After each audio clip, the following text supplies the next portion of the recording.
ఇంట్లో భాగ్యం, వల్లి వాళ్ళ నాన్న వాళ్ళందరూ ఆ ఇంట్లోనే ఉంటారు. ఇంకా నర్మద చాలా కోపంగా వచ్చి వల్లిని నిలదీస్తూ ఉంటుంది.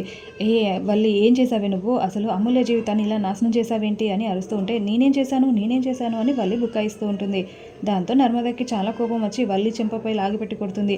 ఏయ్, నన్నే కొడతావా? ఇంత ధైర్యమే నీకు అని వల్లి తిరగబడుతూ ఉంటే, ఏంటే ఏం మాట్లాడుతున్నావు? ఇంకా నువ్వు చేసిందంతా సరిపోదని అమూల్య మాకు మొత్తం నిజాలని చెప్పేసింది. చేసిందంతా మీరే.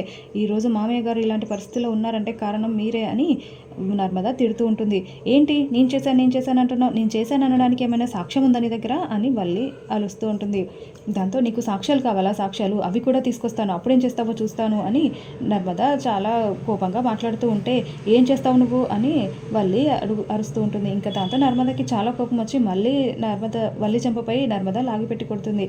దాంతో భాగ్యం, ఏ నర్మద, పిచ్చి పట్టిందా ఏమైనా నీకు? నా బిడ్డను అలా కొడుతున్నావేంటి? కొట్టి చంపేస్తావా ఏంటి అని అరుస్తూ ఉంటే, పెద్దదానివని చూస్తున్నాను, అసలు కూతుర్ని పెంచే పద్ధతి ఇదేనా? ఒక ఆడపిల్లని సంస్కారంగా పెంచాలని తెలీదా నీకు?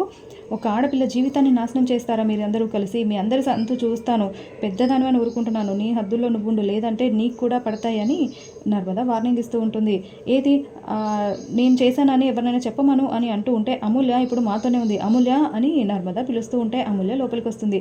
ఇంకా చెప్పొద్దు అని వల్లి అమూల్య వైపు చూస్తూ బ్రతిమలాడుతూ ఉంటుంది, సైగలు చేస్తూ ఉంటుంది. ఇంకా చెప్పు అమూల్య, చెప్పు, చేసిందంతా వీలే కదా, చెప్పు అని నర్మద అడుగుతూ ఉంటే, వదిన ప్లీజ్ వదిన, గొడవలు వద్దని చెప్పాను కదా వదిన, వదిలేసే వదిన అని అంటూ ఉంటే, ఏంటి అమూల్య వదిలేసేది? నీ జీవితాన్ని నాశనం చేశారు వీళ్ళు. లేదంటే ఈరోజు నువ్వు మీ అత్తారింట్లో సంతోషంగా ఉండేదానివి కదా, నా మామయ్య గారు కూడా హ్యాపీగా ఉండేవారు కదా ఆరోగ్యంగా. వీళ్ళు చేసిన పని వల్ల కదా మనకి ఇంత ఇబ్బంది జరిగింది అని నర్మద అరుస్తూ ఉంటుంది.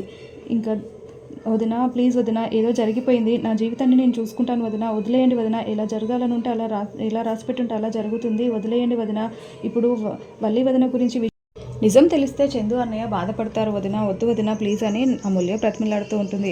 ఆ తర్వాత రామరాజుని చూసడానికి నర్మద వాళ్ళ నాన్న హాస్పిటల్కి వచ్చి ఉంటాడు. ఇంకా అలా రామరాజుని చూసి, ఆయనకేం కాదండి, మీరు బాధపడకండి అని వేదవతితో చెప్తాడు. ఇంకా నర్మద దగ్గరికి వచ్చి, చూసావా అమ్మ, మీ ఇష్టానికి మీరు పెళ్ళిళ్ళు చేసుకొని వెళ్ళిపోతారు, ఆ తర్వాత తండ్రుల పరిస్థితి ఇలా ఉంటుందమ్మా, నీకు ఇప్పటికైనా అర్థమైందా అని చెప్పి చాలా బాధపడుతూ ఉంటే నర్మద కూడా ఆ మాటలకి చాలా బాధపడుతూ ఉంటుంది.